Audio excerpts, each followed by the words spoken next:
Eu tenho certeza que esse é o futuro que te espera.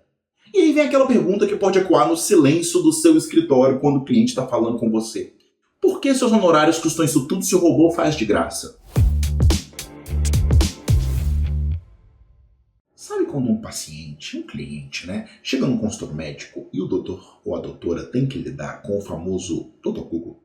Estou me referindo, claro, ao hábito de você pesquisar sintomas, causas e possíveis diagnósticos para a sua condição na internet antes ou pior, durante a consulta médica. Isso é um hábito, não vou falar que é universal, mas todo mundo é culpado de fazer isso uma vez ou outra na vida, né? O Dr. Google nada mais é do que a pessoa ou cliente tentando acessando, na verdade, a vasta biblioteca de informações de saúde que tem na internet. Porém, sem se preocupar com curadoria, sem se preocupar com a informação de repente poder ser mal interpretada ou estar completamente descontextualizada, só simplesmente acessando as informações que aparecem no motor de busca. Você vai no Dr. Google, tira uma certa conclusão, você vai no médico, a conclusão não é nada. E o que essa prática causa quando ela vai além da tentativa de obtenção de informação com um correto senso crítico, e de que aquilo é um parecer muito limitado que você está obtendo.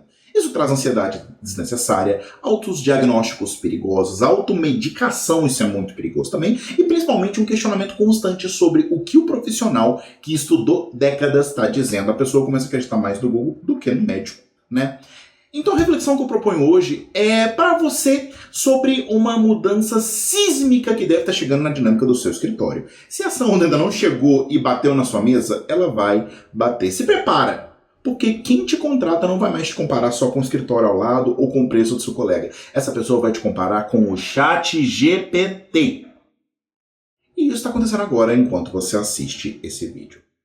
Você já sentiu um cliente medindo o valor do seu trabalho pela velocidade de resposta que você dá no WhatsApp? Já percebeu que para algumas pessoas que buscam seu serviço, o direito é apenas o texto que você produz e entrega? E isso tem a ver com o que eu chamo de síndrome do GPT, A pessoa dá um prompt, recebe uma resposta bem estruturada, com parágrafos bonitos, em 10 segundos ali menos, sobre o... Pensa bem no perigo disso. Com a IA, qualquer pessoa pode se informar, em tese, sobre como um processo corre. Ela pode achar que já sabe quais são todos os documentos. Acesso às engrenagens e ao passo a passo do direito, de fato, nunca foi tão fácil, mas também nunca foi tão propenso a ilusões, Você consegue imaginar um cenário que já é realidade para muitas pessoas, onde alguém chega na sua frente já com um rascunho de petição inicial debaixo do braço, feito pela IA, e te pergunta com a maior naturalidade do mundo: doutor, o meu GPT aqui diz que essa cláusula é abusiva e que o pedido de dano moral deve ser 15 mil reais. O senhor faria diferente? Por que o senhor não segue o que o robô aqui está sugerindo? O robô já leu milhões de livros. Quantos livros você leu? Ou então pensa, a pessoa pega a sua proposta, o seu método, a sua expertise que você levou anos para criar e para refinar e para validar, pega os seus mais refinados argumentos e joga tudo na IA para comparar, para argumentar contra, para palpitar. A IA retorna com um contraponto estruturado, citando referências alternativas geradas ali pela máquina, questionando a originalidade ou a eficiência do que você propôs. E o cliente está auditando ali o seu serviço usando E talvez aconteça o cenário que pode mais doer no seu bolso e na sua moral, quando a pessoa pega o orçamento que você deu e pede para o GPT calcular um preço mais justo. Argumentando que com a IA seu trabalho ficou 10 vezes mais rápido, então você tem que cobrar 10 vezes menos. Ela chega munido de argumentos dizendo que o seu preço está defasado, que a tecnologia já permite entregas de alta qualidade a um custo quase zero. Já passou por algum desses cenários? Se você não passou, se prepara, porque eu tenho certeza que esse é o futuro que te espera. E aí vem aquela pergunta que pode ecoar no silêncio. Nesse momento, a sua resposta não pode ser um simples "eu faço melhor, eu estudei". Em 2026 isso não convence ninguém. Você tem que conhecer as capacidades da máquina, sobretudo para entregar o que ela, por design, não entrega para o seu cliente. É exatamente sobre como construir essa barreira de valor que protege o seu trabalho, que protege o seu custo e que convence o cliente do que você está falando, que a gente vai falar agora. Se você se sente pressionado ou pressionada por esse tipo de comparação, esse tipo de cenário com o cliente que eu acabei de descrever, eu tenho um recado que pode parecer contraintuitivo. Esse tipo de comparação é uma oportunidade de ouro para você se valorizar ainda mais. Eu sou cientista da computação, mestre em ciência de dados, estou na Tribe ensinando desde o primeiro dia e já ajudei na formação de mais de 100 mil advogados no uso de IA. E o que eu percebi depois de todo esse tempo, de quem vê o código e as ações por trás da tela, é que a IA não vai substituir o direito. Ela veio, na verdade, para fazer uma separação clara entre o profissional de direito que só preenche papel e o profissional de direito que resolve os problemas de forma estratégica. A premissa fundamental para você, profissional moderno, é muito simples. Usa a informação preliminar que a pessoa obteve no GPT como ponto de partida, não como ponto de chegada. O seu foco, a partir de agora, deve ser demonstrar um valor inegável que a sua análise estratégica tem. Que a sua análise, que é profundamente personalizada para o cliente, validada pelos seus anos, pela sua sabedoria, pelos seus anos de experiência. Isso é algo que a IA não vai conseguir replicar. Vamos tratar cada um dos cenários, cada uma das perguntas de cliente que eu trouxe aqui, né? O primeiro é esse. Doutor, meu GPT diz que essa cláusula abusiva está pedindo um dano moral que deve ser de 15 mil. O que o senhor faria de diferente? Primeiro respira, né? Adota uma postura de serenidade absoluta. Se você perde a confiança, você perde o respeito da pessoa. Você sabe disso. É um erro comum e muito contraproducente tentar refutar imediatamente a utilidade da IA. Quando você ataca a ferramenta que a pessoa usou, a pessoa se sente atacada. Você está falando da ferramenta, a pessoa acha que você está falando é dela, né? Ao invés disso, reconheça e valida o esforço inicial dessa pessoa de buscar informação. Essa validação é o pulo do gato para desarmar qualquer postura defensiva e criar um ambiente de confiança mútua. Fala, por exemplo, assim, olhe nos olhos da pessoa e fala, entendo perfeitamente o seu ponto. O GPT, de fato, é uma ferramenta impressionante para pesquisa rápida, para gerar esse tipo de rascunho. Ele é um ótimo balizador para suas dúvidas. Muito bom você ter buscado ele já para se informar. Assim, a gente já consegue ter algumas informações na mesa. Pronto. Você abriu um canal de comunicação. Agora o próximo passo é o momento em que você tem que distinguir a competência linguística de formar documentos da IA e o seu discernimento jurídico. O seu papel nesse momento é educar quem está querendo te contratar sobre o limite real que a máquina tem na hora de atender a necessidade dela. O cerne da questão é esse. O GPT de fato é um gênio gramatical. Ele é capaz de redigir textos coerentes, persuasivos, enormes, com bom embasamento num curto espaço de tempo. O negócio é que ele não possui discernimento. Ele não tem capacidade de avaliar a fundo a sustentabilidade real de uma tese num tribunal específico ali da sua região, ou das implicações sociais e econômicas que são únicas no caso dessa pessoa. Ele vai fazer uma avaliação, mas ele não tem discernimento nenhum para falar se está certo ou se está errado. Ele vai pegar, fazer a avaliação e cuspir ali, está certo, está errado, é uma barbárie absurda, está corretíssimo. Ele não sabe. A IA não sabe. Se você já usou ela para trabalhar, você sabe que a IA não sabe. Quem sabe é você. Experimenta explicar isso para o cliente. Fala assim, veja bem, uma sugestão de valor ou uma estratégia que a IA fornece pode ser interessante, mas ela sempre vai ser uma média genérica de tudo que a IA obteve ali no treinamento dela. O GPT leu milhões de casos, mas ele não sabe quais são os nuances das situações específicas aqui e agora. Você pode pegar e dar um exemplo. Por exemplo, aqui nessa situação aqui sua, tem essa e essa questão que pode levar você a querer cobrar tal, tal e tal. Ou, crucialmente, o GPT pode ignorar a jurisprudência ou a tradição ou como as coisas acontecem exatamente nessa vara, nessa comarca, no local específico onde o processo vai ocorrer. O que o robô sugere como abusivo pode ser o que o juiz titular do processo interpreta de forma oposta. É nesse detalhe que a gente define se ganha ou se perde. Você analisar o GPT com serenidade e apontar onde que ele pode melhorar, de maneira inequívoca e tranquila, é justamente o que vai desarmar a pessoa. Você vai falar, esse argumento aqui o juiz não aceita de jeito nenhum. Esse aqui você vai poder reforçar, mas esse tipo de valor está muito grande porque costuma se cobrar disso. Você vai argumentando dessa forma. Você usa a informação que o cliente te trouxe com o GPT como degrau para realçar o que só você entrega, uma estratégia realmente validada. Você demonstra o seu know-how para justificar cada centavo da consultoria que está prestando. Você mostra que o que a pessoa realmente precisa não é de um rascunho. Rascunho, de fato, o robô faz. O que ela precisa é de uma estratégia sob medida. O que ela precisa é dessa segurança. Explica que você vai analisar os precedentes do juiz, você vai garantir a precisão legal para evitar que a causa seja barrada por um erro técnico bobo na petição. O GPT é muito bom, mas você garante, você bota a mão no fogo que ele não cometeu nenhum erro técnico besta que pode barrar completamente o seu caso? Você garante. O GPT não. Mostra que você vai estruturar uma peça que vai refletir o valor integral do prejuízo do cliente, a real complexidade do caso, essa leitura estratégica, esse filtro contra o erro da aplicação da lei. A máquina, por mais que ela evolua, ela pode nunca conseguir fazer ela nunca, definitivamente ela nunca vai dividir com você a responsabilidade de quem assina o processo. É isso que você tem que fazer. Usa o argumento como degrau para valorizar sua própria expertise. Agora, para a gente continuar o nosso exemplo, vamos entrar num cenário que exige mais inteligência emocional e mais técnica. Você enviou sua proposta, explicou seu método, detalhou os argumentos para o cliente, horas depois ele retorna. Ele não retorna só com dúvidas, ele retorna com um contraponto muito bem estruturado. Ele pegou tudo que você disse, jogou na IA e pediu para criticar, buscar alternativas, apontar falhas. Ele chega para você dizendo que a IA sugeriu um caminho diferente. Só tem referência, jurisprudência, né? Tá lá citando, acórdão do STJ, ou sei lá o que, coisas que você não mencionou, e ele questiona se sua estratégia realmente é eficiente. Ou nesse momento, isso dói. Vamos ser sinceros, gente. Vamos falar abertamente aqui, isso dói no ego da gente. Todo mundo tem ego, todo mundo é ser humano. Isso pode doer, sabe? Isso é um desafio. Parece que o cliente está desafiando abertamente a sua autoridade. Pô, ele me contratou e está falando que a máquina sabe coisa que eu não sei. O que é isso? Minha sugestão é o seguinte, muda o ângulo. A sua reação, de novo, tem que ser confiante e calma. Acima de tudo, você tem que ter uma postura consultiva. Entenda. O cliente não está tentando te desmerecer. Se ele não acreditasse em você, se ele não confiasse na sua expertise, ele não tinha nem te procurado, ele tinha te largado. No fundo, essa pessoa está buscando validação, ela está insegura. Ela pegou os argumentos, ela gostou, ela se questionou, ela buscou mais informação e ela está insegura. Ela usou a IA como um segundo par de olhos. Seu papel não é brigar com isso, não é brigar com o robô.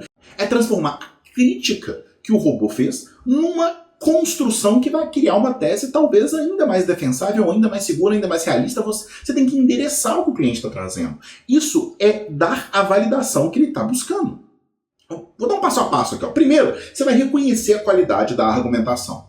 Não comete o erro de dizer, não, isso é bobagem do GPT, a IA não sabe das coisas, tanto eu. Você tem que validar o que a IA produziu. Isso demonstra que você não tem medo da comparação, que você domina a tecnologia, tanto quanto ou mais que o cliente, né? Você pode dizer, essa observação aqui, tal, ela é excelente. Eu mesmo uso essa ferramenta que você está usando aqui, ela realmente faz um trabalho competente para estruturar esse tipo de argumento. Essa alternativa que você trouxe do ponto de vista teórico é uma possibilidade perfeitamente válida no campo do direito.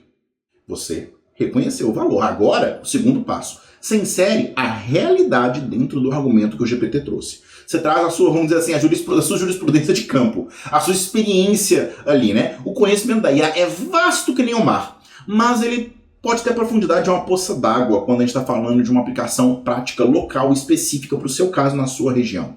É aqui que você tem uma chance real de ganhar da máquina. Você pode falar, no entanto, o que o GPT não consegue avaliar, e é aqui que entra o meu trabalho, é como que esse argumento vai ser recebido na comarca. O conhecimento da máquina é genérico, ou com o histórico de precedentes do juiz, essa alternativa X que ele sugeriu, embora seja bonita no papel, frequentemente é rejeitada em processos similares, por conta desse tipo de argumento, uma tendência muito recente é falar de tal e tal coisa. Isso é uma informação que a IA aparentemente não processou. Eu uso, inclusive, você pode dizer, a tecnologia justamente como um radar. Eu vejo o que ela sugere e uso o meu filtro para descartar as teses das que ela sugeriu, que eu não acho que vão se aplicar, que são recursos desnecessários, que vão complicar. No fim das contas, é a mesma questão do cliente ir lá e ele vir com uma tese pronta e perguntar o que você acha. É a mesma coisa ele fazer isso ou ele questionar a sua. Você pega o argumento da máquina e você endereça, você desmonta com calma, item por item. Eu estou dando só um exemplo aqui do que pode ser. O ponto é que você tem que reconhecer o que a IA fez de bom e apontar com tranquilidade as falhas. Você mostra com serenidade que você é melhor. E o terceiro passo é você enfatizar, isso aqui é o pulo do gato. Você não vai só contra-argumentar, você não vai se colocar em pé de igualdade com a máquina, você vai mostrar que você está acima de um jeito que é inequívoco. Você vai lembrar ao cliente o valor da responsabilidade que você está assumindo. O GPT pode sugerir caminho, pode dar um mapa, pode fazer documentos, mas ele não assina a petição. Não é o AB dele que está em jogo, o GPT não tem um AB. Ele não sobe lá para fazer sustentação oral, para conversar com o juiz, ele não assume o risco. Você pode virar e falar assim, a minha estratégia é construída no que há de mais moderno, eu inclusive uso IA, mas ela é filtrada pelo meu discernimento e eu tenho, você pode ficar tranquilo, responsabilidade jurídica sobre o resultado. Eu garanto a segurança da tese. A máquina traz as possibilidades, mas no fim do dia, se algo der errado, a máquina não vai estar lá para te ajudar. Eu vou estar, eu sou responsável pelo que eu estou entregando para você e julgando ali para o juiz.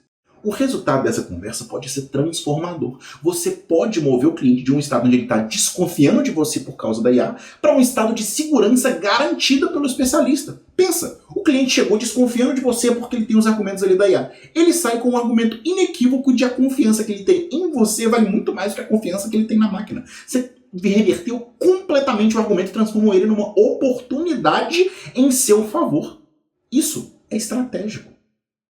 E agora, a gente chega no ponto que talvez seja o mais sensível de quem trabalha de forma autônoma, sobretudo por conta própria, o bolso. Se apresenta seus honorários frutos de anos de especialização e a pessoa do outro lado, munindo de uma confiança que pode ser meio sem base, meio artificial, questiona o seu valor. Ela diz que calculou no GPT, diz que o seu trabalho ficou mais fácil, que você está trabalhando menos horas. Ela chega numa versão do projeto que você apresentou, feita pela IA, fala que seu preço está defasado, a tecnologia já faz isso e isso de graça. Ela quer que você cobre menos e está trazendo o uso da IA como argumento para isso. Ou está usando a IA para argumentar nisso. Ela está falando que você está caro.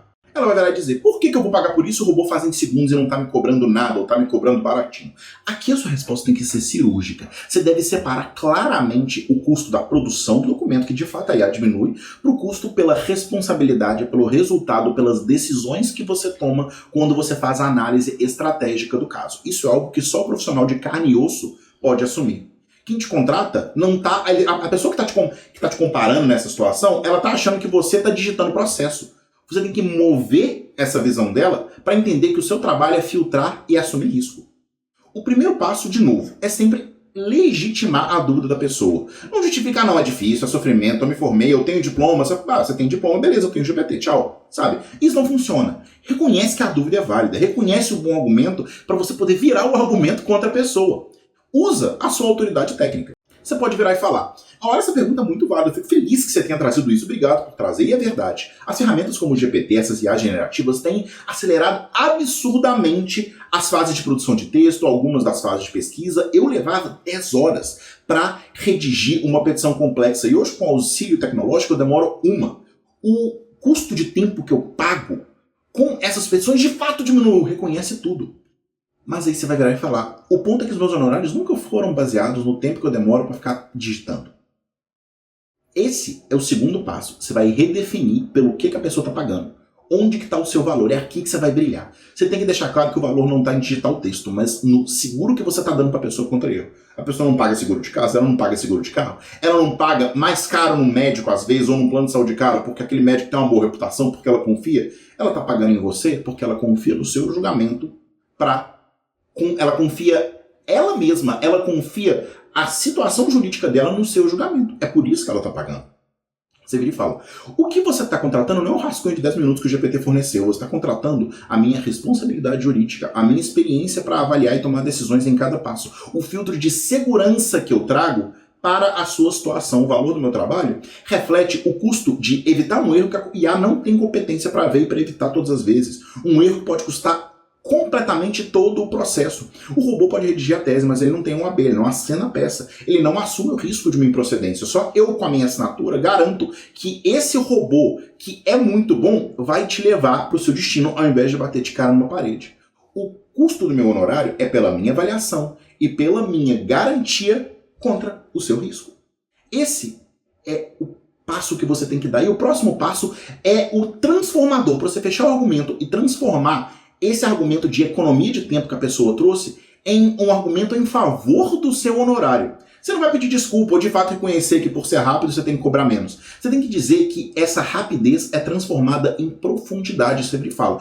Por causa do benefício que a tecnologia me traz, eu parei de gastar tanto tempo com o que é repetitivo, com o que eu já sei fazer, que é ficar redigindo esses documentos. Mas o que eu faço com esse tempo é o seguinte, eu faço análise estratégica do seu caso. Eu leio mais documentos, eu vou mais profundamente no histórico lá da comarca, da vara, onde que a gente está atuando para a gente ter o melhor resultado possível. Eu busco provas que uma pessoa comum não acharia. Você está recebendo muito mais do que um simples documento. Você está recebendo uma entrega muito mais robusta, muito mais segura e com uma chance de êxito muito maior no mesmo prazo. Graças ao uso de IA que eu mesmo estou fazendo aqui por trás dos panos. A tecnologia não diminuiu o meu trabalho, ela elevou o nível da minha entrega. Entre o texto genérico da máquina e o resultado estratégico que a gente está tentando conseguir aqui, e é o que eu assino, tem um abismo de diferença. O resultado dessa abordagem é que você para de discutir em termos de horas trabalhadas e passa a discutir em termos de valor entregue, que no fim das contas é o que vale. O argumento do GPT sobre o trabalho ser mais rápido é respondido com o meu trabalho é mais seguro, mais estratégico, mais responsável, por isso que você está pagando. A pessoa não paga pelas horas, ela paga pela segurança. Então, doutor, doutora, Da próxima vez que alguém chegar no seu escritório tentando utilizar a inteligência artificial como métrica para diminuir o seu valor ou para questionar sua tese, não fica na defensiva, não encara isso como ameaça.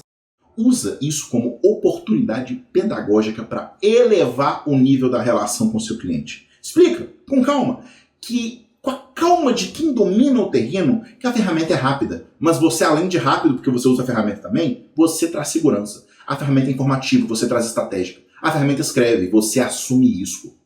Eu trabalho com código, com dados, com IA todos os dias na Tribe. Eu uso essas ferramentas para potencializar tudo que eu faço.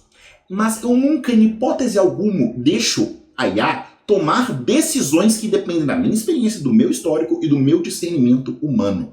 A grande verdade que ninguém te fala é essa. As IAs generativas são o novo medíocre. E o que eu quero dizer com isso? Elas trazem o que é genérico, o médio, o que qualquer pessoa com um prompt básico consegue extrair. Se você produz somente o que a IA produz, você vira commodity mesmo. Mas quando você combina a sua expertise jurídica de anos com a capacidade de pilotar essa tecnologia, você cria algo que está a quilômetros de distância do que uma pessoa sem formação, sem a sua experiência, consegue produzir por conta própria. Mostra para quem te contrata que entre o texto padrão da máquina e o texto que você entrega, o valor estratégico que você entrega, tem um abismo. E é esse abismo que garante o sucesso da causa e a paz no espírito de quem colocou o problema nas suas mãos. Você está entregando segurança. Você está entregando tranquilidade de que o melhor que pode ser feito está sendo feito. A IA não entrega isso.